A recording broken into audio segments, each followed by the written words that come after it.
The parable of the peas. Yes. Parable. Uh-huh. We're talking about that and about truth, but you never Hmm. actually explained, is there a real truth?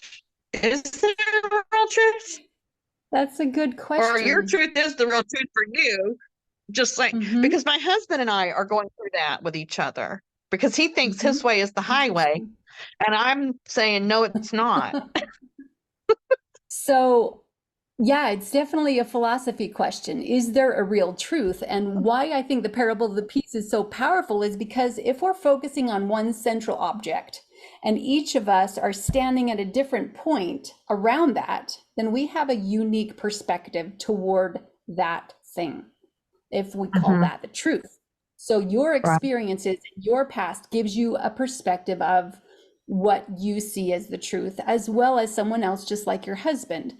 And I just love to imagine as if we could have a 360-degree perspective of that Hmm. thing by listening to everyone else and honoring what it is that they see as the truth. Like, I don't know that I would ever say that my truth is better than someone else's truth because I honor other people so much in their journey.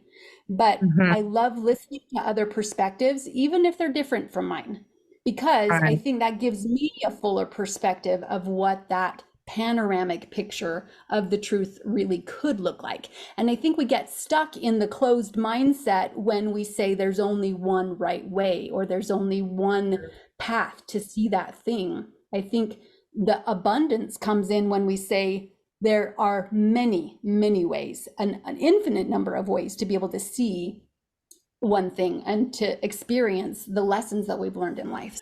And I like It's, what you said. I took it like this: only one person can be standing in one particular spot, and every mm, other particular spot is a whole nother version, even if you're like a minute step over. And yeah. your 360 view, it's like, okay, well, we're all seeing it from our spot, but over here, Mhm. I love that example. Yes. Absolutely. And it just Yeah. opens up the acceptance to other people so much that we don't need to Yes. be narrow-minded and say, I'm right and you're wrong. That Right. we can just truly be Yeah. accepting of other people and listen and, oh, well, that's the way you see it. That's really cool. And there's no Yeah. need to be right. There's no need to have this competition of ego and say, I'm right and you're wrong. So I just love that we can let go of that battle because of it. Yeah. I can't wait to let go of that battle with him because I'm on the track of trying to change his mind.